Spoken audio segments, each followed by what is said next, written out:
Good morning, everyone. I want to thank you all for coming this morning. Real quick, I just wanted to go over a quick review. So probably a couple years ago, I've been attending a lot of the Wadsworth Independent Business Association meetings, as there's always been this discussion about, vision for downtown, the future of downtown, and having conversations with downtown Wadsworth and the Chamber. I think that's a theme that we all share between the city as well. Last year, I had a couple building owners and business owners approach me, start talking about a, quote, downtown plan, and that they had seen some done in some other cities and were very interested in maybe pursuing that here in the city of Wadsworth. And so I started discussing that at our economic committee and planning committee for council last year, talking about possibly looking at doing a downtown plan in conjunction with the Chamber and downtown and WEBA.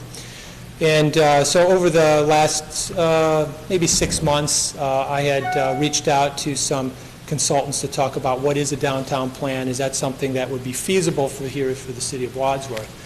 So I've had conversations with the downtown Wadsworth organization and the Chamber, as well as WEBA, and this is really more of an informational meeting, kind of talk about what is a downtown plan.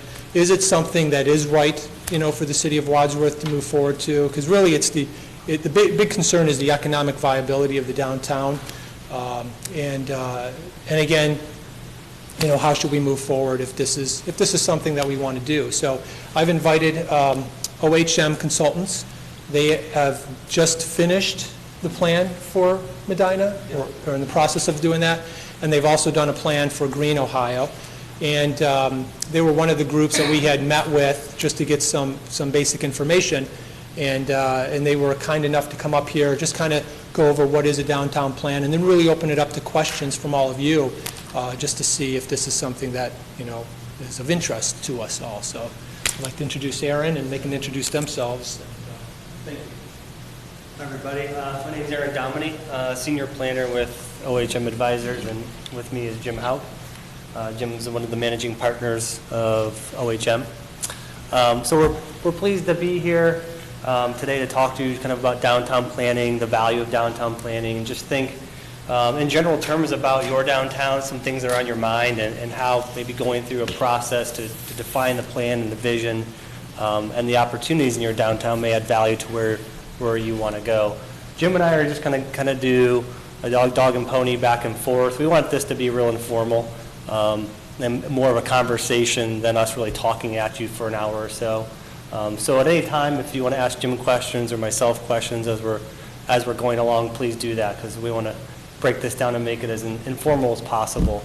A little bit about us before we get into this. I have some materials to pass out to you. My marketing department wouldn't let me leave without one pen for each of you, so we did bring some materials to kind of communicate some of the things that we've been working on, some projects that we've completed, and not really as much to showcase what we've done, but really to help you learn from what other communities are doing around Ohio, because you're not alone in going through this effort and asking yourself these questions. Every community your size, and some larger, some smaller, are asking themselves the same questions. So we wanted to share some of the stories with you of what they've been up to. We are architects, engineers, and planners. We're based in Columbus. We have 2 offices in Columbus, and the Columbus arm is the main planning and design arm of our firm. We have a number of offices around the Midwest, and I just share this with you to help you understand kind of our perspective on how we approach projects, which is very collaboratively, because we have a variety of disciplines that all come together to work hand in hand to create a project. My background is in planning. I have a master's in planning from Ohio State, and I still teach there now in the program of planning. I've been practicing planning for about 12 to 14 years. I've worked in the public sector, so I've sat where Harry sits. I've worked in the nonprofit, and I've worked in the private sector. So that's a little bit about me and the kind of the lenses that I look through when I approach our projects. Jim? Yeah, I've been in this industry for 30 plus years. Started my own firm in 1993. And one of the lenses I bring to this perspective is a lot of the practice I've been is both helping developers and working on the private sector. A lot of work I do now is in economic development, really from the aspect of helping communities. How do you engage? How do you partner with the private sector community? Because ultimately, any plan that you do or we talk about, in most cases, the implementation arm of that plan is the private sector. It's either local businesses, local developers. Those are the people that are really going to make that plan work. So understanding how their businesses function, how that engages into a master plan is an important lens that we constantly keep a picture. So given that, again, I've spent half of my career more working on the other side of the fence, I bring back to the public sector and kind of working with that. And Jim's being modest. He's done about 65 mixed-use projects and everything from corporate office to new communities, planned new communities. So he brings a lot of value to what we do. I'm going to move around here and see if I can't find the sweet spot where that sun's not going to hit me yet. Before we get started, we want to just hear a little bit from you about who you are so we have an idea of who's in the room. And then we need to do that quickly because we have a lot of folks here. And then tell us one thing that you really like about your downtown and then one thing that maybe if you had a magic wand you'd want to change. Okay? And if you're a downtown business owner or something like that, tell us that as well, too. Real quick. So can we start with you? Sure. I'm Karen Wilson, Wadsworth Real Estate. I'm a realtor. Okay. Seeing the downtown, thrive, brings more people into town, and so I always look about moving people in, and I'm also the president of the chamber. Great. I'm Brooke Benelli, I'm an attorney. I also own a building right off downtown. And I really care about to see people coming downtown, enjoying downtown, and many more businesses. Okay. I'm Chad Holland. I'm a business owner and a building owner and with downtown office. I'm Steve Meyer, Dr. for Jack and us to work with downtown and Vice Engineering Committee. And we've had a lot of positive interaction with the Vice Engineer this year. We'd like to see that continue on into the public and bring it to Remuneration was the bank and also member of the chamber. And my big question is, how do you get retail to thrive in a downtown to bring people? I'm Joanne Freno at WCTV. It's a local cable television station. It's a part of the city, also a chamber board member. Jeff Novak with the chamber, and we love, and I'd like to see some restaurants down there. Okay. Janine Black, District Manager for Richmond Pharmacy. I second the motion on downtown restaurants. I've lived here 26 years and love Wadsworth, and it just would be nice to bump up the next level of activity here downtown. And frequently shop Worcester and Edina, and I see what they've done. And I wonder, I don't think that was by accident, so I'm just so glad for that. Did you guys hear the new building here? Mm-hmm. That's open now? Just open, we could go Monday. Okay. I'm showing us. I'm very happy pharmacies as well. And I think that our downtown has done a good job of still holding a presence in our community, a lot of events and a lot of activity down there. And having said that, I think that it's time to take that to the next level. There are being a lot of dollars spent for things about Gerber and other people are doing investing in that town. There's a lot of higher buildings that need some renovation done to them, and there's a lot of activity that we could do, whether that's restaurants or other businesses, to really, if you talk to people around town and we have that presence, I think we can change our game on how we're approaching downtown. The city needs to be in charge of that. Over here. Okay, good. I didn't want to steal somebody's thunder. We're getting mixed signals, but go ahead. Okay, I'm Jacob Pierce, I'm the director of the chamber, and I would really like us to be able to help the people that have invested in the downtown community, and I'd love for people to have that sense of community and to come down and go, wow. David Williams, Wadsworth City Council, and I'm here to see what you've done and can do for the downtown businesses. jumping back into the school district as well as a member of the chamber board. And it's that was summer at the same time as the Robert Patrick, I'm the service director for the City of Wadsworth. And like many of you had said, I want to see downtown flourish. It's such a wonderful asset to the community. As downtowns are communities around the country, and I've seen some nice ones, and so I would like to see it flourish. It's great now. I think, like a lot of things, why not make it better and bring more people down, more businesses, restaurants. So I just would like to see what the best method is to do that and see how we can say. I'm Ed Stockton, the Director of Public Safety for the City of Wadsworth. I love our downtown, loved it as a resident, love it as a public official. Wherever it goes in the future, I hope that safety is a consideration that's taken in its development. Really love to see a large regional corporate anchor in our downtown. I think that only enhances in the downtown and brings others to us. I'm Toby Butler, I'm on commercial insurance and also involved with Wadsworth Independent Business Association, building owner downtown. I'd like to see what we do to drive people into the businesses downtown better for more activity. And one other thing on the way walking up here, you get really traffic to stop the pedestrians and the crosswalks. Downtown businessman. I agree with whatever Tom Hudson said. I'm Tom Hudson, former business owner, been in the community for 40-some years. Got to see our renovation way back when, was it 81 when we changed? Originally. At that time it was a great boost. We have reached the level when the area says that it's time to move on. Continue people have a robust community, and I'm here to see what we can do to make that happen. Jeff Kaiser, Planning Director for the city. Pretty much agree with all the comments that we made. Like to see it become a thriving town center. I'd like to reiterate what Luke Janine said earlier, that good places don't just happen. Everybody loves it. I think planning and communicating and developing on that is key. I'm Bruce Darlington. I'm on City Council. I've lived here in Wadsworth for over 50 years. And I remember when downtown was the place to go 50 years ago. And after church, I was thinking Sunday after church, we always used to go downtown to a restaurant to eat after church. Well, today, you can hardly do that. I'd like to see it come back to what it was before. I'm Ralph Copley, Ward 1 City Council. I think our downtown's a front porch to our community, and that's what that should set the first impression for visitors or people who relocate to Wadsworth, so it's very important. It's the right.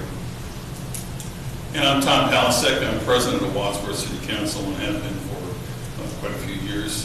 They've been getting old, and as some people have talked about, well, my wife and I moved to Wadsworth in 1965 from New York.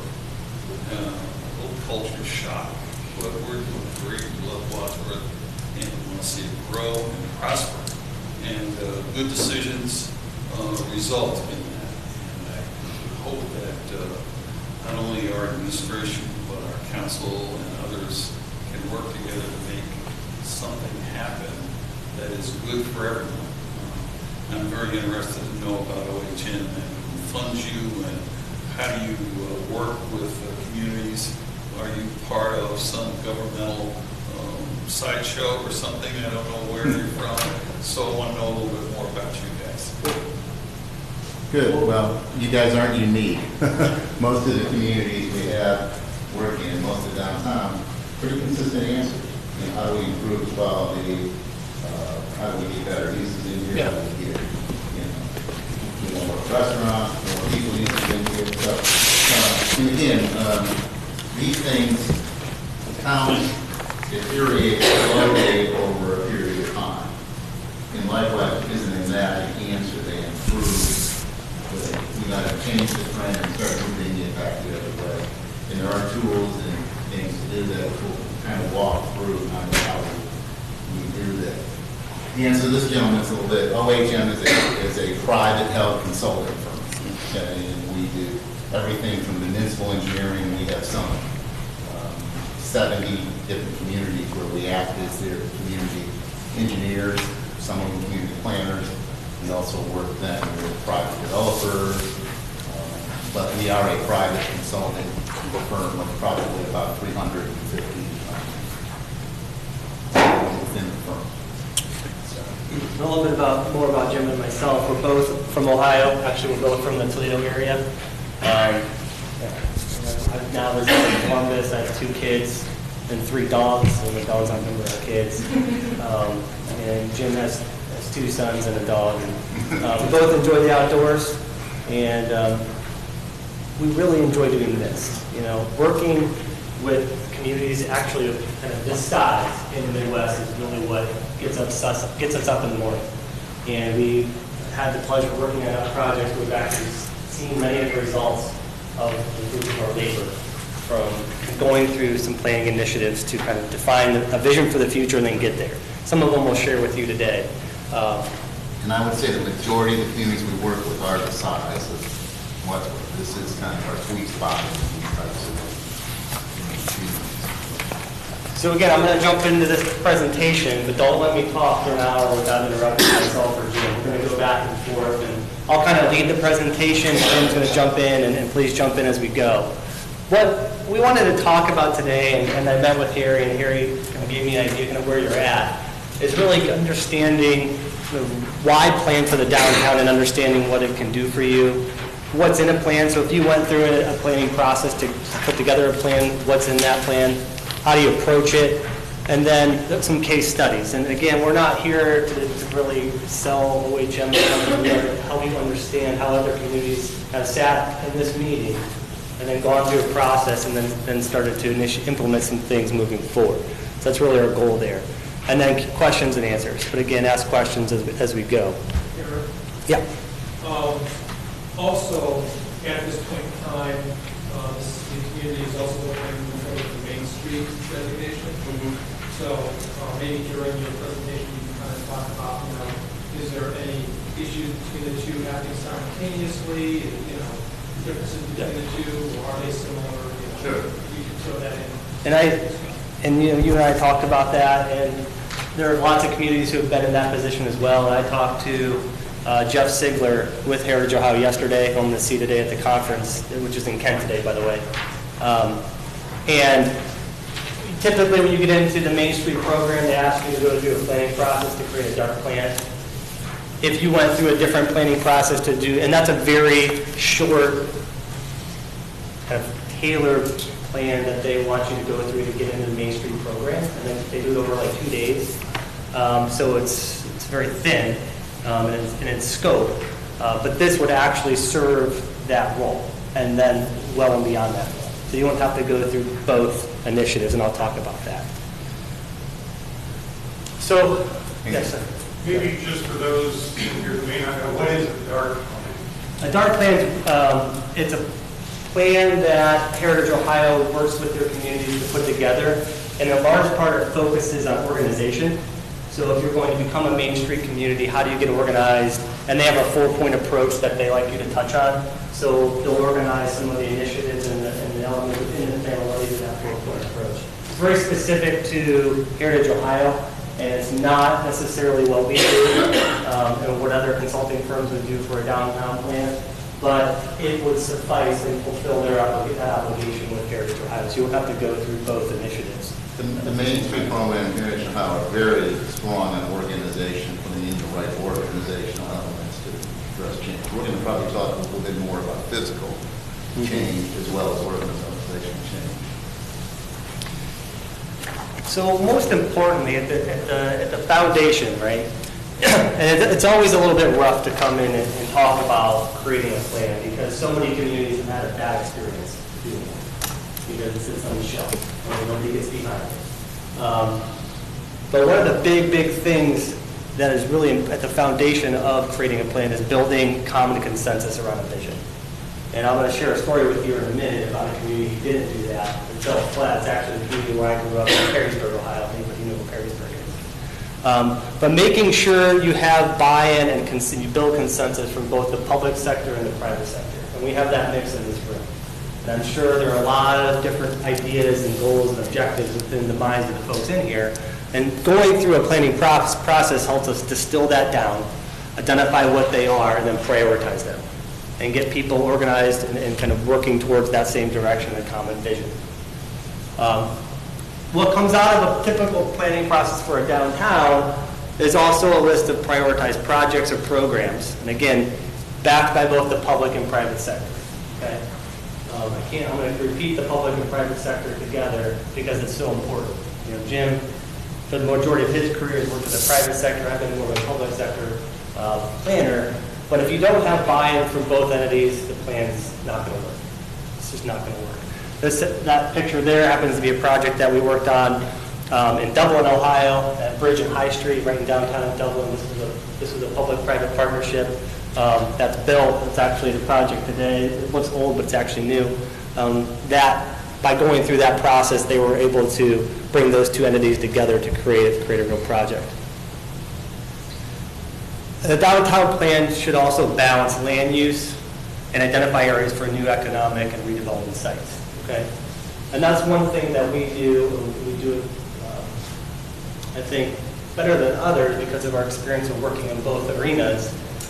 Is to really understand and I see where the opportunity is. So for the realtors in the room, you probably have an idea where they are. And we help you understand what's the capacity within those areas. How do you position those properties for redevelopment? What can you fit on that site? And then how do you communicate that opportunity to the private sector to get their interest in reinvesting, redeveloping in some of those areas? That graphic there happened to be one of the outcomes that came out of the Medina plan.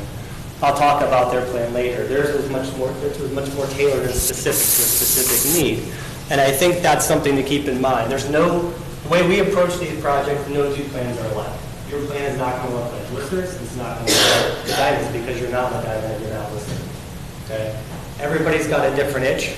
Every community is different. So coming in to carbon copy a plan won't work. You know, it has to be specific to who you are and what your needs are and what your opportunities are. And one of the key things that we'll look at real quickly is really identifying what's at the highest and best use and what's not at the highest and best use.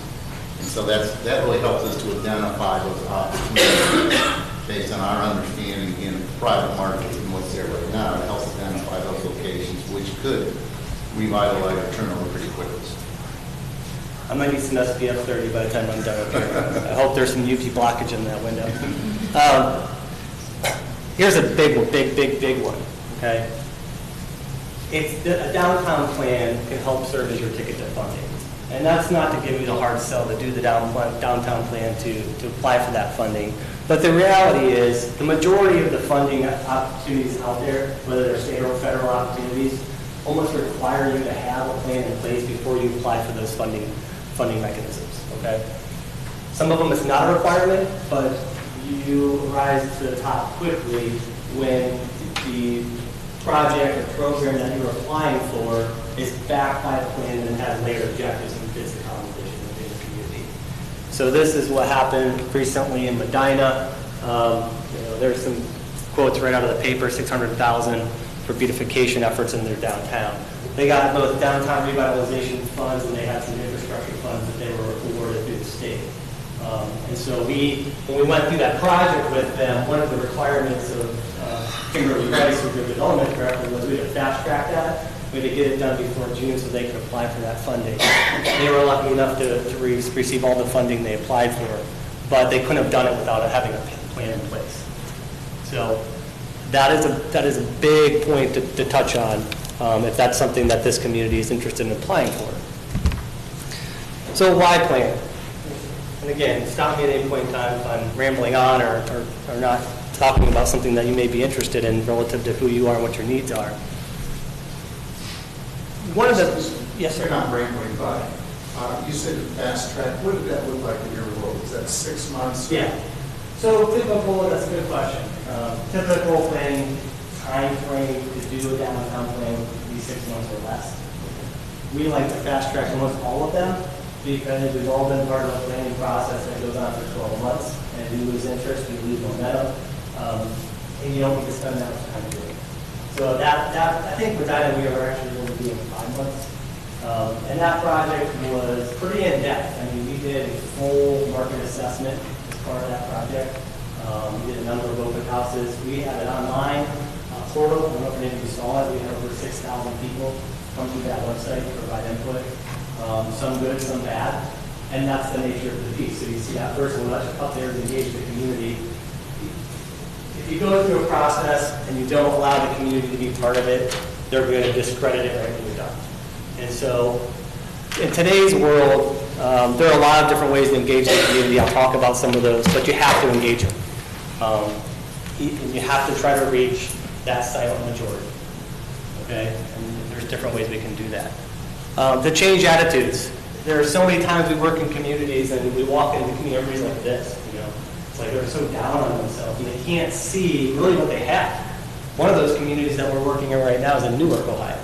I mean, that's a community that if you go there from an outsider, you're like, wow, you guys have a lot to work with here.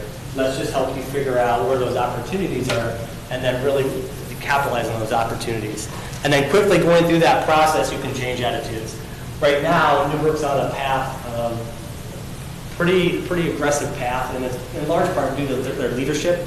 They have a new mayor, they put a CIC in place, and they have some serious swagger right now, and are doing some projects. They have the largest infrastructure project they're undertaking. It's $17 million. That's a different scope than where you're at, but they had a sewer separation project that they needed to work on. Well, they're ripping up all the streets, so when they ripped up all the streets, and they're going on 20 feet down to these old sewer lines, they said to themselves, when we put it back, it's going to be different. And so they have a whole new plan to put that back. They have a marketing and branding campaign they're doing. There's a number of sites that we're actually working with them on to redevelop. So we're studying the redevelopment, and then they're going to position those properties into the private sector for redevelopment.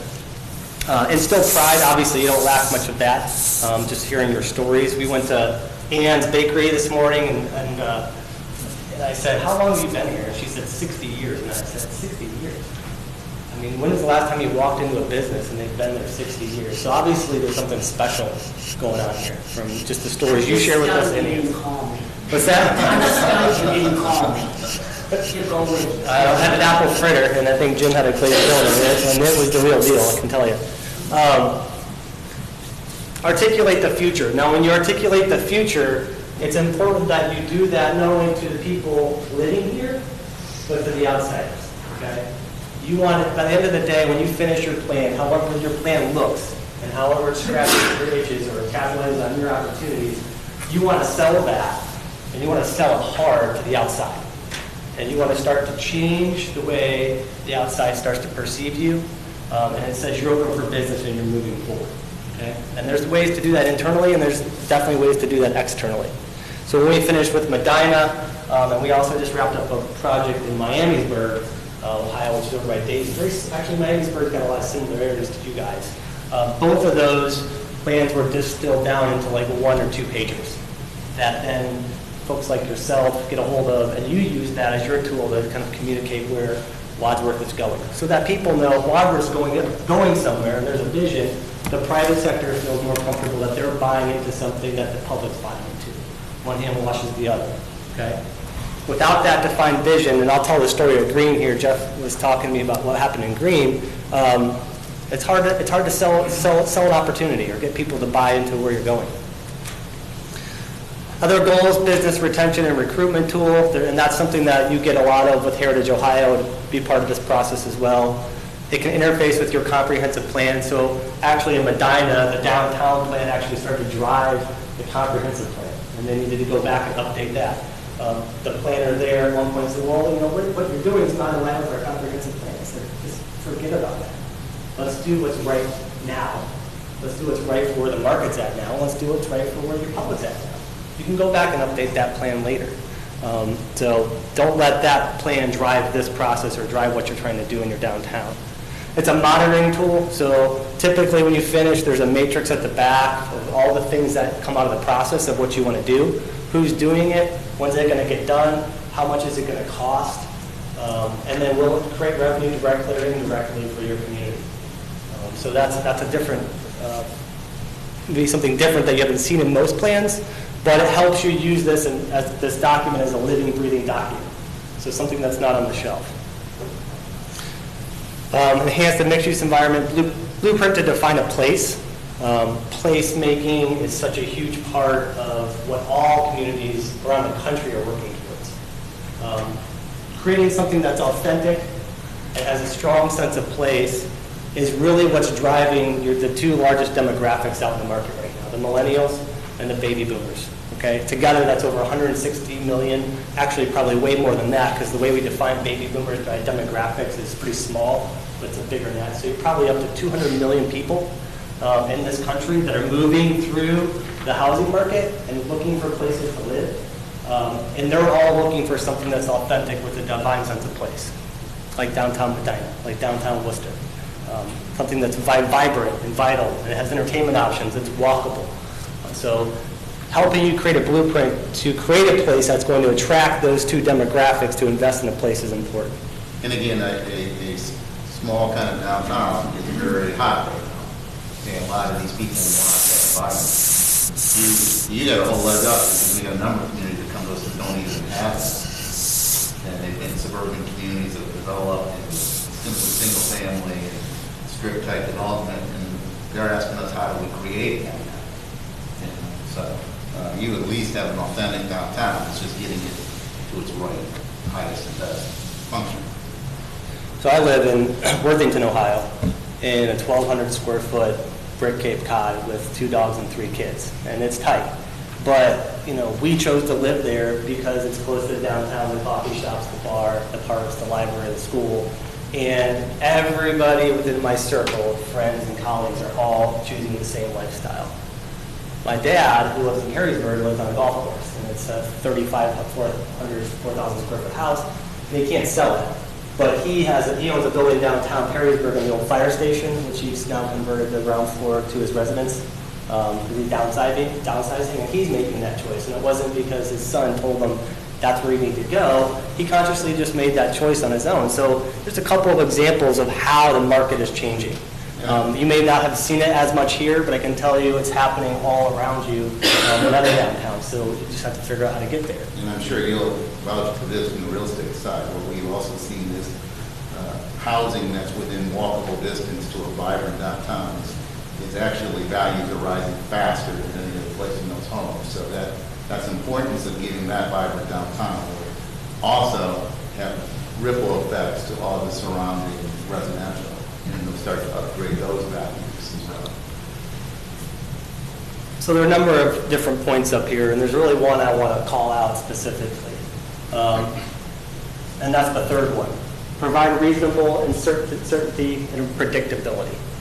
So for the private sector, and Jim could probably jump in here in a minute, understanding what the community is willing to accept and, within a place so that they're comfortable making an investment is very important.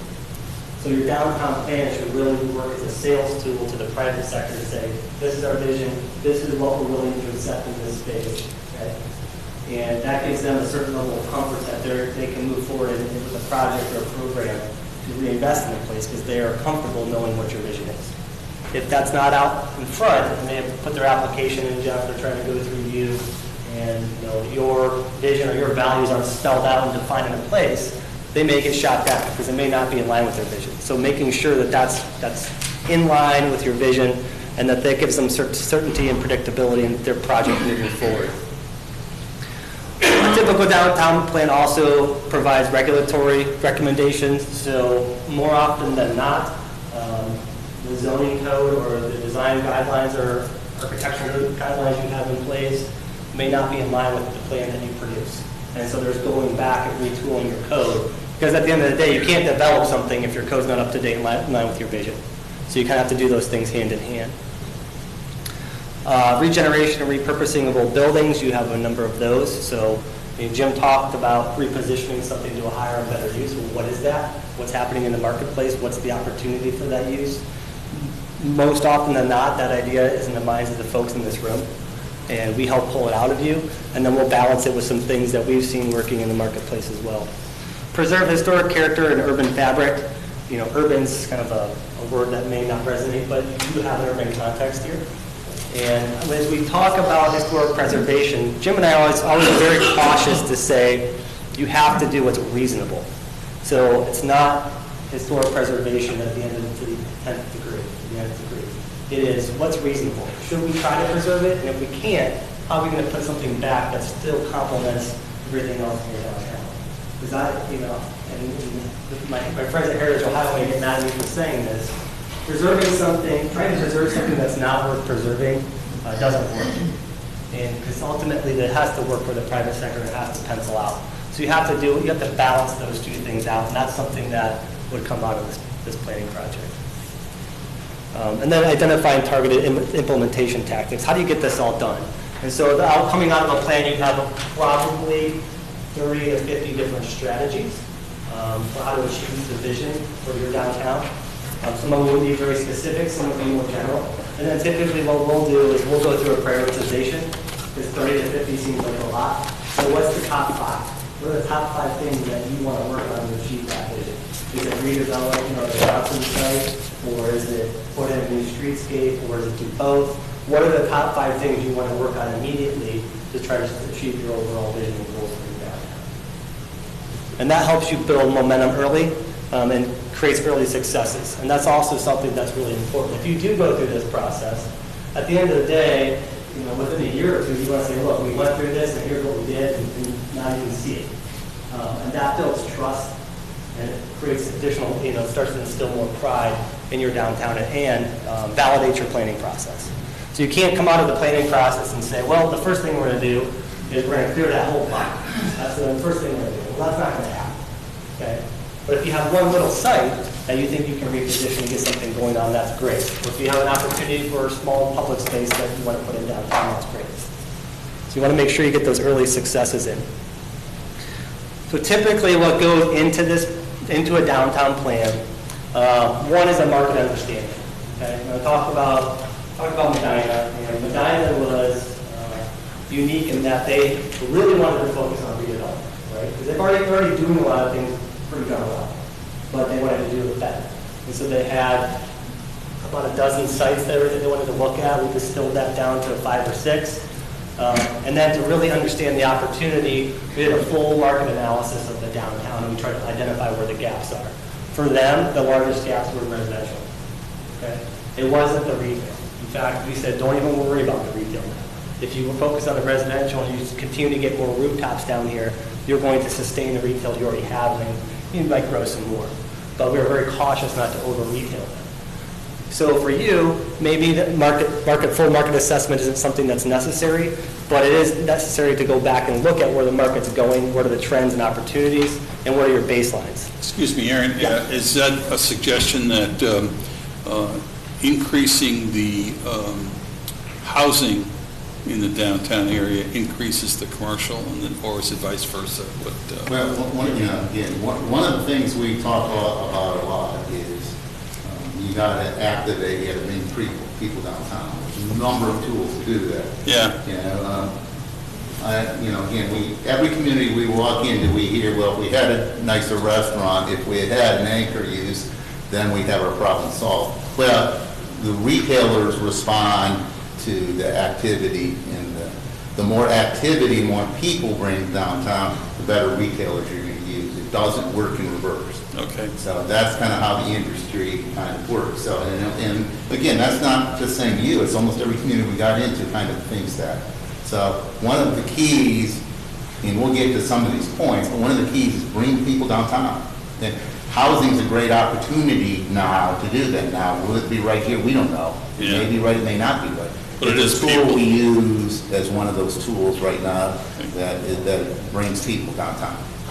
And it doesn't have to be in an old building. It could be in a vacant site, walkable right next to the downtown, where you come in and build some higher density communities. So it doesn't have to be the reuse of the existing building.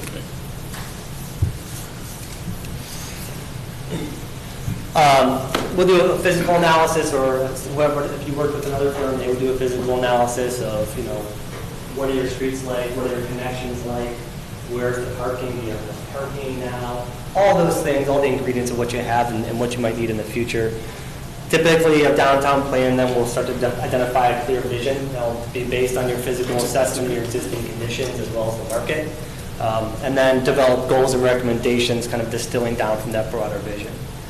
I talked about the implementation, how do you achieve the goal? So having a clear implementation plan and matrix, so what are you doing, who's doing it, when's it going to get done, what's it going to cost, is really important. That would also be something that you might find in a downtown plan.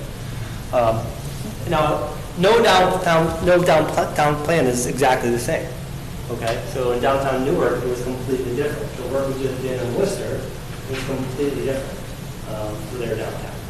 Again, not the community really had things going, so we just had to fine tune it. The story I'll tell you about in Green was completely different because they didn't have a downtown. So it's really just going through a planning process. We're just putting the word downtown on it, but it's not necessarily that different than a lot of other planning processes you might go through, whether it's a corridor or a district. So Jim and I came early today. I told you we went to Hands, and we were spending a little over an hour driving around, walking around downtown. We looked at it on aerials, and I came out earlier. I met with Terry and Jeff 6 months ago, maybe, and we talked. And so we have some idea of kind of what's going on here on the surface. Obviously, we don't know as much as you, but we did a little bit of homework. What we know about the keys to success, and I'll get back to you here in a second, in downtowns are kind of listed here. All right. The first one is the active public space, and the value of public space cannot be underestimated. We talked about the retailers, and retailers want to be where the people are. So you have to create places that are going to draw people. You have one great place out here, the gazebo's on it, one place. We didn't find a whole lot of other quality public spaces downtown right now that are going to attract people. So you go to Cool Beans, or you go to Ann's, or the other coffee shop that we saw over there, you get a cup of coffee. Where do you go? Do you sit on the street? Is there another place that you go to? Is there a place for kids to go? Is there a place for old people to go? And everybody in between. So having public spaces that you can activate and program is very important. And that's, again, when we talk about public spaces, we talk about it in two different senses. One is simply having activity in places to sit, outdoor dining, things like that add to the ambiance. There's also the need to program activities going on. It's a critical part of success is bringing people down here. So spaces that you can have art shows, spaces that you can have activities going on, spaces you can do a farmer's market, a lot of those tools that are out there that bring people to the downtown, because one of the keys is if you bring them to the downtown, they tend to hang around for another activity, they tend to hang around and shop and frequent the local businesses. So it is creating those places where people can go down to sit, have activity, but it's also programmed events going on in the downtown. Walkability, right? It's the buzzword. Now it's almost not a buzzword because it's just what we do. Healthy lifestyles is important. Walkability is important. So really making that a focal point of your downtown. And I think one of you guys brought up, I think, a really key point. Pedestrian crossing. Which is pedestrian crossings and speed of traffic. One of the things that's successful downtown too, and people lost track of this, it's not moving traffic as fast as you can through the downtown. Okay? It's slowing the traffic down. That not only helps the pedestrian environment, believe it or not, it helps the retailers. There's been extensive studies that have done, and Newark is a prime example. They converted everything to one-way streets way back. And when did they do that? In the 60s? 50s, 60s? They did traffic pretty quickly. Well, there's now enough studies been done in all these communities that there's a direct correlation to switching to one-way streets, moving traffic to the deterioration of the local retail. In the reverse, when you create a little bit more congestion, when you create things more walkable, the studies show that the businesses are more successful. Okay? Because you drive through, you tend to see what's located on the street. You see activity going on the street. You're just not zooming through. Okay? So, again, we kind of got it backwards when we went backwards, and we got it wrong when we went backwards in all these towns and said, traffic's too slow, we got to move them through here as fast as we can. We're working on projects. Now we're converting back. Newark, we're converting back to a two-way, from a one-way to a two-way street system to create actually a little bit more congestion. It's good for the downtown. And downtown Columbus is doing the same thing. Mansfield, Ohio, they're trying to close their square back up. They actually took that gem that they had in the 50s and cut a hole right through the middle of their square. They square like suburban Medina, because they want to see how fast they get people from one side of town to the other. You don't have one-way streets, I don't think. I don't think we But saw. you got wide streets. Yeah, So very good. actually, we can kind of perceptively kind of narrow, slow some traffic down. I think those are things that would help the downtown. One of the things that we've done, not only in this town, but lots of towns, we've accommodated the automobile to the point where we've lost pedestrian public area of it. A good example is our East Park, North Park. We've shaped them down to the point where we've got a park, a North Park that's 8 to 9 feet wide, which is totally unusable for anything. Is that what the gazebo is? No, the North Park is the one that's a strip of land that's Oh, yeah. separate. That used to be an actual area that held things like fountains and monuments and things. But because we've accommodated the motorable, every time that something happens, we end up with a parking lot. We widen the streets. We constantly focus on the automobile and not the individuals or the pedestrians. So in doing that, we've really kind of tightened it up downtown to the point where it's difficult to get around. It's pretty auto-oriented down there right now. And you kind of wish you wouldn't have done that, because now you're thinking, and just like other communities are thinking, you're actually implementing, you reverse engineer back the other way. The successful downtown is very pedestrian oriented. You have places for outside dining with wider sidewalks. You have people feeling comfortable walking down there. Those are all common elements of what makes it successful downtown. Some cities I've seen have created pedestrian malls downtown where they've actually closed the street and made them pedestrian only. The history of those have been moderately successful. Okay? There's few examples of where that's been successful. That was another trend going back, but I think going the other way of allowing limited traffic down through there, again, because it's so important with retailing especially, that someone can drive down the street and get an orientation of the store they see, something they see. That's where most people orient. But I think things that could help this community, wider sidewalks, places for outside dining, places for activity, stuff going on, like that create more excitement along the street there. That will help ambiance the feeling, and I think slowing the traffic down and making it less, again, even walking across your sidewalks, the street's wide enough, the traffic moving fast enough that it's a little intimidating, even crossing the streets. Those kind of things will help with kind of that feeling. And again, that a lot of communities are going backwards to kind of backward engineering, as Jim said, to try to kind of fix some of these problems. So some of the other keys to success, making sure you have the right mix of uses. So that's both retail and what commercial. happens in your community happens in all communities. As things start to deteriorate, we go from B uses to C uses because rents tend to drop. And then we end up with a very nomenclature of all the same types of uses. Again, that's where healthy, again, downtowns come back, and they have a variety of uses. They have restaurants, they have shops, they have living if it makes sense in the community, those type of things. So one of the things that we'll look at in the plan is what should be that balance of uses that makes sense for your community. And a lot of things, so the magic question is, how do you go back up to the highest and best use? Well, you have to raise the value of that place. So if you look at everything else up there, right, a lot of those things, if you start to implement them and do them well, will start to create new value, right? And when you create that new value, you start to change the value of that property and those uses, and they start to turn back to those other. And you guys know, those of you building owners, when you don't want to invest in a building in an area that's decreasing in value, because how are you going to get your rents up enough to pay for that?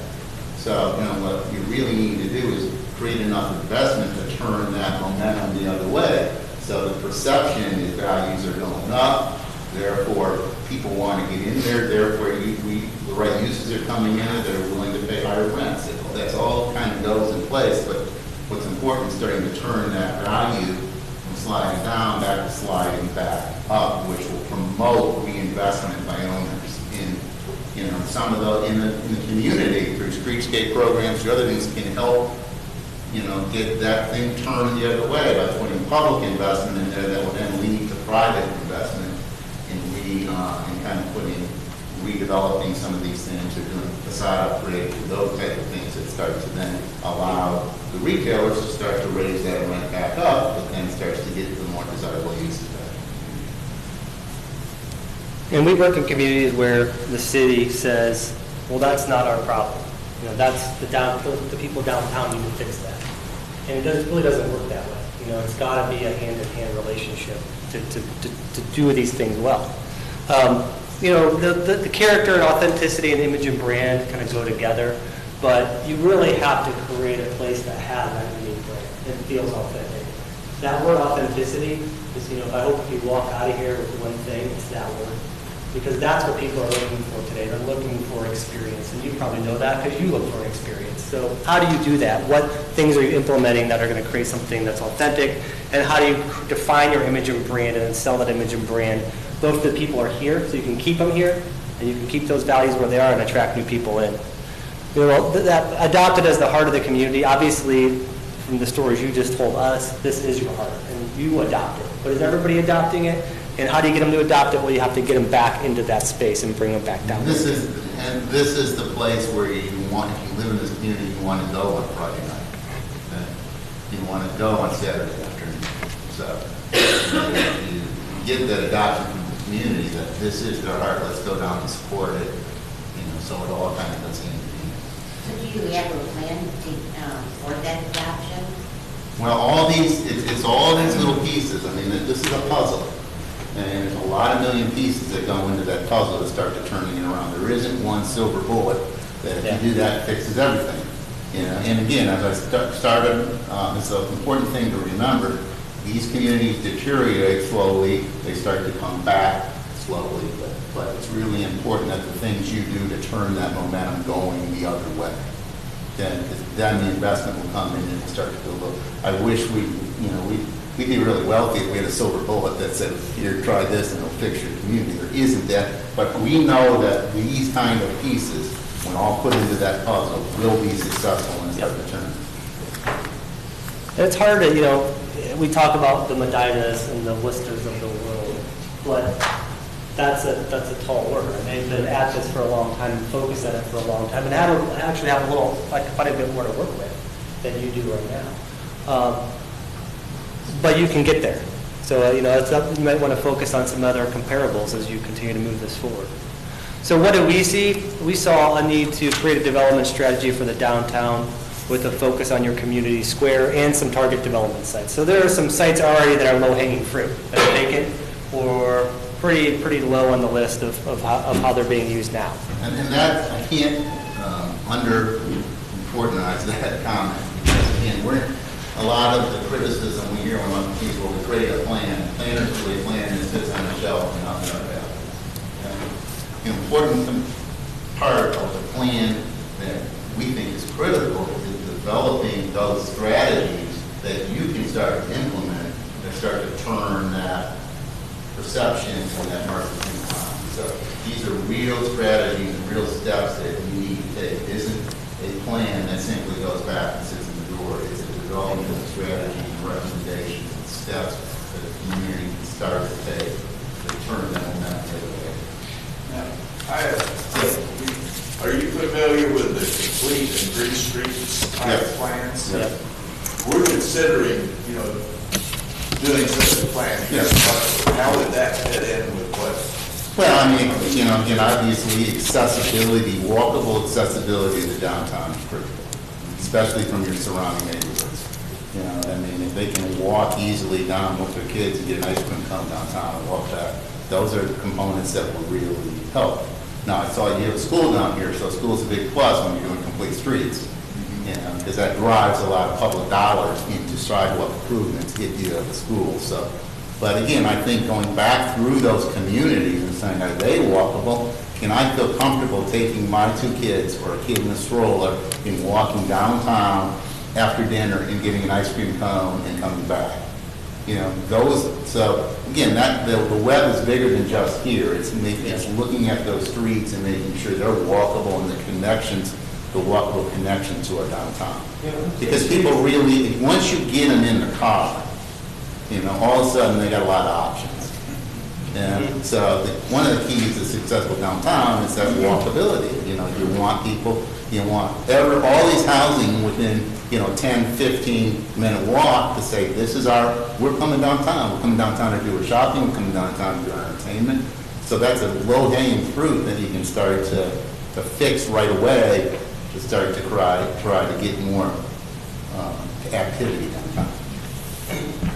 If you're not, in today's world, if you're not doing complete streets, you're not competing. I mean, that's just the nature of where we're at. Everybody's talking about it, and everybody's doing it, and you're competing with everybody else. So you kind of have to make sure you're doing complete streets as part of all your projects, because you've got to be in the game. And there's a careful balancing act, because everybody thinks, well, we've got to put a bunch more parking downtown. Yeah. But again, I can't reiterate enough. Once you stick them in the car and they leave their house, then they're probably 10 minutes to a whole bunch of options other than the downtown. Okay? So also, again, creating that walkability is really important. So some other things that we saw listed up there, I'm going to go quicker because I want to tell you some stories here in a minute. But, obviously the facades, there's a huge opportunity to upgrade some of your facades and create a facade improvement. Do you guys have a facade improvement program now? We do not. And that was one of the big grants that Medina just got. Obviously we talked about this being your ticket to funding. So the Ohio Development Services Agency is the keeper of a lot of that funding. So this plan helps you get there. It helps you get into the door if you want to join Heritage Ohio and be a Main Street community. We talked about public space and programming. I think you have huge opportunities to do more there in that arena. And then create economic or revenue generating tools. So there's a big toolbox out there that can help you grow new private sector investment, whether they're CRAs or TIFs or P3s. I ran out of acronyms when I was typing this out last night. But how do you match those tools up to your vision is really important in your plan. So it's one thing to say, if you don't have a plan, well, we should use this tool. Why are you using that tool? What are you trying to do? What are you trying to grow? But if you have a plan and you match those tools up to your initiative, your plan and your initiatives, you can really start to achieve some layered objectives. So making sure you have those in place, I think, will something that will help you. And then strengthening the identity and brand. I think you have you have a brand and you have an identity. But certainly, again, if you travel over 2 communities we just keep talking about, Worcester and Medina, there's a lot more you can do to grow that energy brand and then sell. So that's something that I think you could work on. And then also, ultimately, I think it boils down to this. Develop a plan and economic development tool rooted in community values and aspirations, balanced with today's marketplace realities, and proven in private sector solutions. So that's, it's not the first time I've used that phrase. That's really what we try to do, is we try to bring those worlds together to create a plan to move you forward. So I'm just going to flip through here, because I want to get to some stories, be mindful of your time today. So we always get the question, well, do I really have to do a plan, right? Is that necessary? If we get a chance to work with you, great. If you work with another consulting firm, that's great. But I really think that you need to think hard about doing this. Because I talked earlier about that consensus building and getting buy-in from both public and private sector and how important that is. At the end of the day, that's a big part of that value of going through this process. So I talked about Perrysburg. And Perrysburg said, a new mayor came in, actually worked on their comprehensive plan with him a while ago. And the new mayor came in, I actually knew him and said, you might want to think about it as you come in as the new mayor, really doing something that's going to define your platform and define your vision and get people behind it. I don't need to do that. I don't need to do that. I don't need a plan. I don't like plans. I just want to do the project. I said, okay, well, that's good. And so this was his idea. And he actually went and hired a consulting firm to draw up this rendering. They wanted to put in a roundabout downtown. That statue right there is Commodore Perry. He wanted to move Commodore Perry, which is a very sacred statue in Perrysburg, as you can imagine. Perrysburg, Commodore Perry. Put it in there, and then boulevard the main street and do a new streetscape. But actually, as looking at my competitors, not a bad idea. It looks pretty nice, enhance the streetscape. The public came out, and it was almost a mutiny. There was no process. Nobody was behind this project. They didn't know why they were doing the project. They don't know how it fit into the overall plan for their town. And these are the signs on some businesses down there. Some of them have been there, you know, as long as I've been alive, 35 years. And they're out against the mayor, and they're out against their own downtown. And it's really hard to see because you know, geez, if you just would have taken a little bit of time and gone through this process and made sure that's the right idea, that's your right first project, and it's right size for Perrysburg, you could have saved yourself $100,000 in design fees. You could have saved your credibility as the mayor, you know, and you could have helped by not dividing your retailers and the people who are propping up your downtown. So just a little small story to say that there is a lot of value. There's a lot of value in going through the planning process to get to define where you want to go. And the one thing that I hope you take away from this, because it's really, really important, is that, you know, the public can't fix your downtown. It's the private that has to fix. So you need investment from those building owners in the buildings to fix the downtown. And they got to feel comfortable, and they got to be bought into a plan, and they got to see a vision, and they got to be willing to risk dollars and invest, knowing that they'll get those returns on those dollars. You know, that's where a public process brings everybody together. You collectively create a vision. You've got building owners now that are comfortable saying, you know what, we believe this is turning the other way. Now's the time for me to put investment in this building. Okay? So that's the critical point, and that's really important. A plan brings those owners together with the community, and it's a collective vision. You can go out there without doing, you know, I've heard it a million times, you could go out there without doing the vision and put new street trees all the way down the street, and the building owner even come and say, this blocking of this building. Yeah. You got to get buy-in. You got to have them feel like we're all all of us together will work to rise this building. And that's what the planning process does. All of a sudden, if they understand how the trees add value to the sidewalk, that add value to their building, and then now we all together, all the public and private investments coming together. You know, that's why I know to do that is to go through a common vision plan together and come up with the answers together. It's a small, I mean, the cost of doing downtown thing is so small when you consider really what you're trying to do and how you're trying to get there.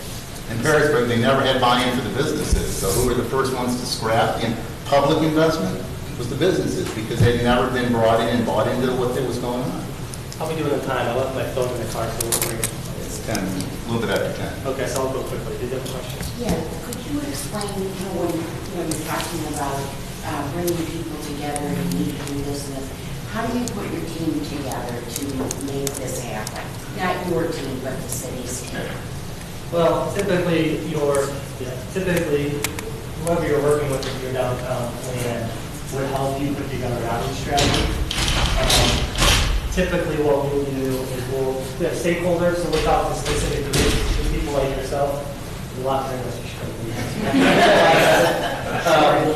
So we'll talk to people like yourselves. We'll do online inputs, we'll go on our website, make sure people can contribute online. A lot of times we'll do actually telephone surveys. It sounds archaic, but we got to meet people where they are today. And they're too busy taking their kids to soccer, or working at home, or working in they don't have time to do a public meeting. Who comes to the public meeting? The same 30 to 50 people at a time. And that's not something you want to define a vision. So you have to meet people where they are. So we work with, your city staff. We work typically with a steering committee. So maybe you're on the steering committee. You can help us. You can help identify who people want to meet to talk to. A lot of we take a lot of different approaches to make. Yeah, a lot of times we take the major property owners and into downtown area. They'll be involved in the steering committee as well. And a lot of times we tell everybody the biggest, who is the biggest anti-person that you have on the steering committee. Because they tend, once you have that person that's against doing anything, and then come out of that process, it usually shifts them. And they usually have a contingency out there that is looking to them. So if they're involved in that process, they usually come out more pro than they started, and that can help turn that negative contingency. And we had a couple of those folks in the back. Then what's your part? What's your part in participation? We really steer that, we really lead that committee through the process. Yeah, we're flagging about it through the process. And we have tools that we've done this a number of times, so we help that committee arrive at a consensus and other things like that. Too. You know, that's why we don't walk in and say, here's your plan, you know, we're done. You're going to develop your own plan. What we're going to do is bring the tools and the education to the process and help you learn and create what's right for you. We can't come in and tell you what's right. You got to tell us what's right. We're going to bring to you the tools and the other things that are doing and lead a discussion that allows your group to decide what's right for us. That's really cool. So here it's a fun story. Jeff will let me get out of here with our fun story. So we went into, and so these are plans, and they all kind of revolve around downtown, but none of them are traditional downtown plans. And again, I'm not here to make a huge pitch for OHM. You know, at the end of the day, if you like Jim and I and you want to work with us, that's great.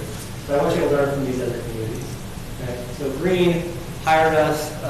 We came in to do a corridor plan for Massillon Roads. And this is when Dick Norton just came into office. And you know, did all of this preparation. I had a PowerPoint ready to go. I had the forms, you know, really prepared for the interview. And we walked and he literally just took our collateral and pushed it, not off the table, but almost off the table. And I'm not telling the stories colorful, my contractor's not here. He's a short Irish guy. And he said, we're not doing that. We're not doing this plan. He goes, I got a Fortune 50 company who was trying to stay in Green, and they asked me what my plan and vision is for the future, and we don't have it. And so he goes, I need a vision in 2 weeks. And I go, 2 weeks? Well, we can do that in 2 weeks. So we went through a short process. They helped him identify goals, objectives, and offer the community growth, a flash plan, vision and plan. And then we went to the company now, you know, we talk about Eagle, who was looking to stay in Green. They were looking as far as Dubai, their new world corporate headquarters.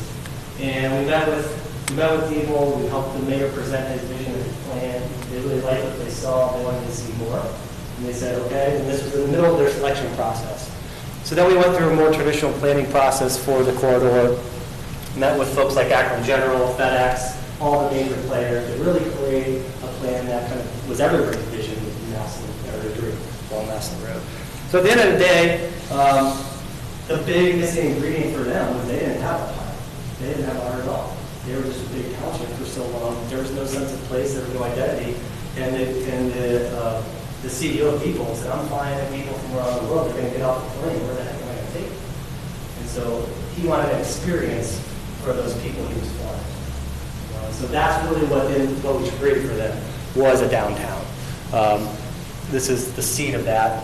Actually, what we just finished designing was what they call Central Park. And Central Park is a huge, just like it sounds, Central Park that's near the municipal building that is kind of flanked by senior housing and some retail. That's going to be this huge organizing element that's going to grow that downtown. Okay? And that was no easy task in Green to get that done because we had to work with the schools. It butts up with the schools, the city, the retailers, all the other businesses. But that's what happened there. This is Auburn Hills, Michigan. Auburn Hills, Michigan had a different scenario. Auburn Hills were the corporate headquarters of Chrysler is. So a little bit different world from where we're at here in Wadsworth. But they also had Oakland University. And Oakland University is less than a mile away from their downtown. And they needed something that was going to attract all the students and help them have housing near the university. Well, what a huge opportunity to pull all those students into the downtown and grow not only housing for the students, but for the seniors within the community. Well, and even the step before that, they had struggling retail downtown. Yeah. And they said, we need to get healthier, we need to improve our retail downtown. So, you know, one of the things that we tend to try to find is what are the tools that fit your community. When we looked at Auburn Hills, they had a big university, 2 miles down the road with no real town center to support the university. So we said, and they had a housing problem. They did not have enough housing. So we said, let's talk to them about bringing that housing downtown. Start to work with the university to build student housing downtown. Therefore, they're now creating bodies and activity downtown that will support the upgrades to restaurant and retail and so on. So part of it is looking into the community and finding that every community is unique. So we got to find that piece, that tool in your community that helps solve the problem. When you first came into Wadsworth, what did you notice? What was your impression? Well, we came in from, we missed our exits, we came in from the east. Okay. My first impression wasn't my first impression, it was probably my third. Coming out, it was a pretty rural. And then I didn't really feel that transition into the downtown like that, so I kind of arrived slowly. I think the other thing that we talked about was, wow, all these neighborhoods around the downtown could help by some new reinvestment planning as well. Those neighborhoods around the downtown can help raise the downtown up. Don't have to be the downtown raises the neighborhoods around it. And I'll tell you, one of my first perceptions coming in here was the streets were so wide that there was the traffic was all moving at the same speed, and there really was no, feeling that, okay, now I'm entering into the downtown. I'm right in the middle of a meeting. Changing that perception pattern of streets, slowing the traffic down, those kinds of things, so you feel like you're moving into downtown. And the coffee house was my weakness. Coffee house is open till 9. And your name, sir? So from going from rural to downtown. Okay, Matthew, it'll be about a half hour, okay? I'll register. Thank you. Bye-bye. I was waiting for that aha moment where I was like, okay, here I am. This is Wadsworth. But again, we were surprised when we turned the block off and saw all the housing stock you had within walkable distance to the downtown. Again, we understand, our perception is, wait, this is a great opportunity. This will go hand in hand. I think investment in the downtown will lead to investment. We have a community where our offices are. We're involved in a big downtown redevelopment in this little small community called Indiana, Ohio. It's got a great walkable grid of streets outside of it, and the downtown was very deteriorated. So when we came in and did a redevelopment of the downtown, those housing values went up 20% in the middle of a down market within walkable distance to the downtown. They had a creek. Their application was a creek that they turned it back on, so it was opening the creek back up to get part of the downtown. So this is the last one I'm going to talk about, and then we'll take more questions and answers. Because listening to somebody talk for more than an hour is a little rough. I've been there. Medina's next door. You probably heard we've worked there, and in Worcester as well. But for them, again, the project was different. These were the sites they wanted us to focus on. Okay, some of them were tougher to consider than others, and a lot of these have existing businesses on them, I know, houses. But they wanted to put a plan together that said, if and when the private sector is ready and these things turn over, here's what we want to see happen. And then they can start putting their tools in place that actually facilitate that growth and redevelopment. So they had, I think it was 5 sites. We also did a full market study, like I said, and at the end of the day, we did the redevelopment studies for them on these sites. This happens to be one of them. And it's more than a pretty picture, because what we did was we packaged our redevelopment plan and understood the true carrying capacity of that site back with the market assessment, so that the investor now has a known vision. They have a market assessment they can take to the bank, and they know what the city is willing to accept and we've done the first step toward that. And for me, go back to that plan. Okay? And again, there is kind of some science to choosing these sites. It's going back there and saying, okay, where is it big enough ownership blocks that we can make a meaningful difference? Okay, so looking at ownership blocks, looking at what's built on there, is it at the highest and best use? If it's a giant parking lot within walking distance of the downtown, it's not its highest and best use. So those are the things you start to look at that define what are your primary redevelopment sites within the downtown. So highest and best use, value, ownership, those type of elements you look at. New Albany was another case point. Here's Newark. I don't take to talk about all these. So what are the key outcomes? I hope that you walk out of here with these 4. Okay, we talked about a lot of different things, but I think you can distill it down to 4. We talked about that need to have that vision and consensus. It's imperative. I think that coming out of a planning project, you'll understand what your priorities are, and you'll have a list of projects or programs you want to work on immediately. And you all can be working towards that. Hopefully you have that buy-in. I think that you will be able to identify new areas for economic growth. So if there's properties that are their lowest and best use, you want to transition them out of that use into something else, or they're big and ground where you want to have them. And then having that ticket to funding. Okay, so these are the big four that I think are huge takeaways that you need to think about.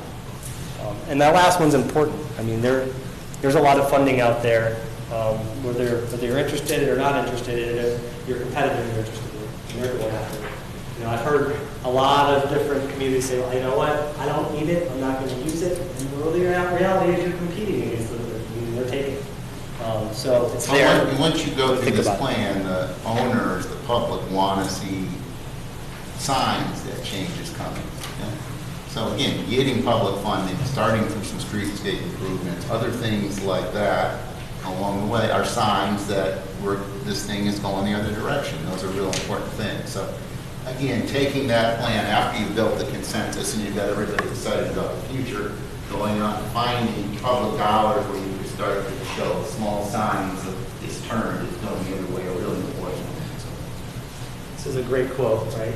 So we'd like to use this one a lot, which is we cannot solve our problems with the same thinking we used when we created them. And so we got to think differently. And I think going through a process, what it forces you to do is to think big, right? Think big. I hate to use out of the box, but creatively. And you got to go back and say, you know what, we're not doing that anymore. We're doing this. It may be uncomfortable for a while, but that's how change happens. And when you have a new vision and you think by both the public and private sector how those worlds come together through that vision, this is my fun animation, you can start to turn places around. And hopefully that we've shared some stories with you. We've talked to you a little about the process that helps you understand how you can get there too. Yeah. Have you guys drove around Wadsworth and seen what we have and have a vision in your head of things for us to go? Well, we've driven around, and I think the answer is no. We drove around enough to understand some of the issues, but I really want to reiterate, you guys will never have the understanding of the community that you have. So that's why it's so important that the big ideas are going to come out of this steering committee, which are coming from you. What we're going to do is try to, again, bring you the tools and the understanding of what's being done out there and what are the opportunities, so that steering committee can say, yeah, I think that's a great fit for us, that works. Yeah, I think we have ideas, but to come in and say, this is our vision, this is what we should do, is kind of misguided. I have a question, Aaron. So, one of the things I always look for if we develop a plan or move forward with something, would there be some type of an implementation strategy that's actually part of the plan and maybe identifying key funding avenues, either grant opportunities or other funding opportunities that would be within the plan? Yeah, we do that, but we do something else, and I think it's actually more powerful, which is we reflect on what we do with the private sector and what resonates with them beyond just a list of grants. You can go online and you can find a list of grants, but more technically, what other tools should you be doing to guide that implementation? In Medina, we worked with a very large consulting firm that was a sub-consultant to us called Ice Miller, which is a legal firm. And one of the things that we talked about there was a new community authority. And that's something that we can do in Ohio through the enabling legislation that we have, which is a creative way to do taxing. So if you have a lot of parcels together, you can collect revenue off of different types of tax structures on those parcels to pay for them. And so it's far beyond just talking about grants. Well, there's other things we can do. And I want you to think, we use the word plan because it's known there, but what we're really doing is putting a redevelopment strategy together. Because it's not a plan that you put in a drawer and that's it. It's a strategy with steps that help you turn this thing around. That's really good. The plan really sets, the only thing the plan does is sets a vision to help, so as you do these steps where you're headed. But the key part of this plan is those steps that you take to start to move. I have a question on funding. I was part of that one way back when we made this problem, we have to recreate things the same problem. Is there a rule of thumb or a rough idea? Say it's going to take us $3 million. Are we going to have to generate 1.5 from private and city and half from grants, the facades, and then the 9, for instance, on the buildings? What did that cost the property owners with the grants? A half? Well, typically, it's not going to cost the property owner, it's going to cost the city something. So the city is the opt-out. And so a lot of grants that you'll find are like a 10 to 20% match. Okay? So if you have $1 million project and 10% of that, you have to throw in the match. When we did There's a- also low interest loans. So you Yeah. can get a loan and you get a low interest loan or a zero interest loan from the state for certain projects.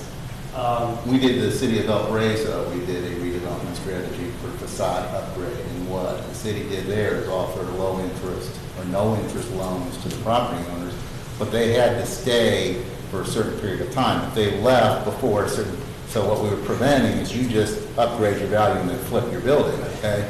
You know, so the businesses had to be able to stay, or the owner had to be able to stay to keep that loan. If he flipped his building, that loan was due.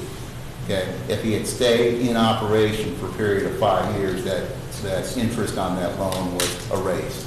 Okay, so you know that was one thing we did there to try to get facade reinvestment. The one tool that usually costs property owners directly is like a special improvement district or a self-taxing district. You agree to assess yourself a certain amount of value to pay for a defined project. And I think that's what downtown moves like that, the agency do. That's it, okay. All by the foot, how many feet? Yeah. Across the front of the building. So that's one of the things we work doing. That's one of the things we work doing to pay for some of this. And that's why we also use firms like Ice Miller, who are lots more up to speed on those strategies and financing mechanisms than necessarily we are all the time. Other questions? If consensus is built that this is the way Wadsworth needs to go, what's a quick summary of the proper process to go through in your mind? Is it hire someone, put together a plan? Is it have a steering team together, figure out the vision, and then hire somebody in? What's the proper way to go about it? The rest of you hanging because self-fulfilling, I think you do need to hire someone. I just went through a project in Miamisburg, and we did Miamisburg, call it. We gave you some references because you want to do this and you want to work with us, I want you to call people to work with. They had a split community, and there were members on their council that said, we don't need help, we don't need help doing this, we can do it ourselves. We did a very, very fast-track planning project for them, we finished in less than a month. And I was at the final presentation, and there was one councilwoman who said, I was the biggest opponent of doing this, and I realized that we really couldn't have done it ourselves. And one of the values to having somebody help you do it is you can yell at us, but when you get in a room together without an outside facilitator, it's going to be a little bit harder. Well, and then you don't have all the things that we're talking about comes in during those. Yeah, and the other thing is Anders, really has a good handle on those tools and those things we bring to the table, and that Mark takes a place under community. Prime example, City Farming Commission, a city that we work with, we just completed a vision plan. They did a vision plan 5 years ago, and they decided that they didn't need a consultant. They went to the local university and had the university planning students in the university do a vision plan. And that vision plan came out and said all we need to make our downtown retail go is an anchor retail store. Because all those planning students just put down what they heard back. And so that vision plan came up five years later, the retail's still going a different way.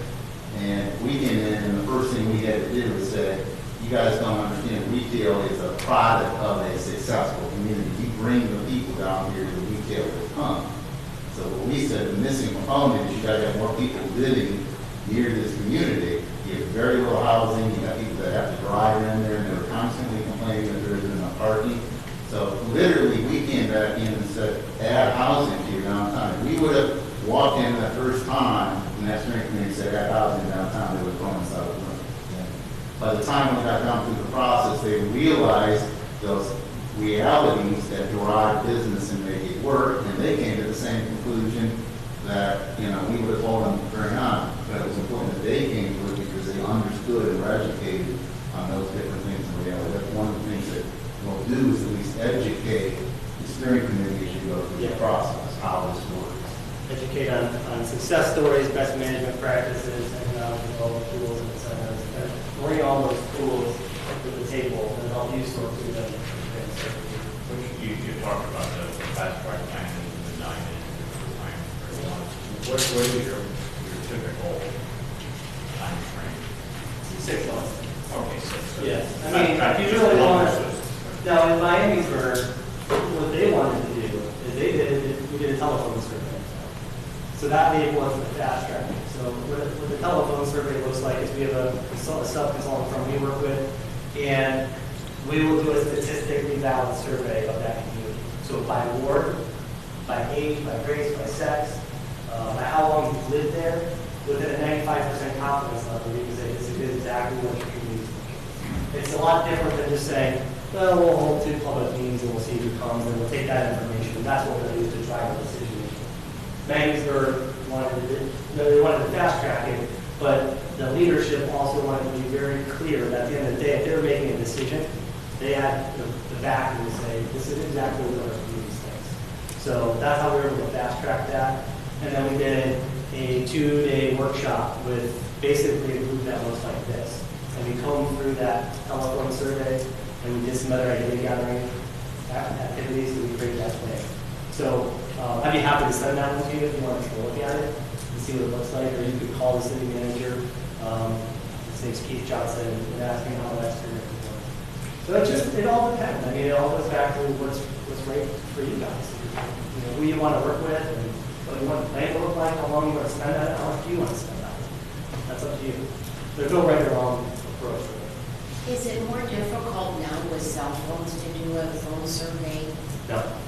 We can, so, you know, the story I like to tell is the guy that we work with who runs that consulting group is an Army intelligence officer. And he already knows who you are, he knows where you live, he knows where you shop, and that information's out there. So you can call cell phones, and that information is, it's just available, unfortunately. The world we live in, it's kind of scary. But we're able to reach people. So I hope that Jim and I were able to provide some information for you all to help you understand more what a downtown plan would look like within it, and that whatever you choose to do, it should be unique to you. You know, if you talk to other folks out there and they tell you they have this process that they do, I'd be cautious or careful with that, because there's no right or wrong way to do this. At the end of the day, you have the right side of the project to yourself, the right side of the solutions to yourself. And what's the investment? In a downtown plan? Yes. Again, it just depends. It depends what do you want to spend. You can kind of create a process that will hit any budget. I would say on average, depending on what we're looking to do at downtown plan, it's anywhere from $25,000 to $35,000. Okay. We've done them cheaper. We've done them a lot more expensive. I think that's kind of that. And one of the important things in there that varies that price is how much public involvement we want in the process. Okay? The more public involvement usually, the more the price goes up. So it's really, we want to reach everybody in the community. We want everybody to have a say in this thing. That's going to drive the cost up a little bit more than if you're working with the steering committee that says we represent the community. So that's one of the decisions that's important. Or if you want a full market study done, you know, that's the only thing I can tell you is whoever you work with, it's really important that this plan, because it's really easy to us to draw out big pictures and give it to you and say this is what it be like, you know. But what's really important is that this plan engages your community. There's steps that you're starting down the line, that you're moving, not the consultant. The consultant will be wrong. Those steps are going to be steps that you buy into, and you start that process down the way, because the success of this plan is going to be based on you, not whoever you hire as a consultant. So make sure that you're engaged, make sure that those steps are there, and you've got consensus, and you've got people driving this thing, and we're going to keep those steps moving forward. Thank you. Yep. Yeah, I want to thank both of you for coming. I want to thank all of you for taking some time today to come, at least hear what this plan is and discussion on it. Gary. Oh, yes. First of all, to you and Rob, thanks for putting this on, having us together, and bringing these people together and sharing with us. I'm just curious, though, as to follow-up steps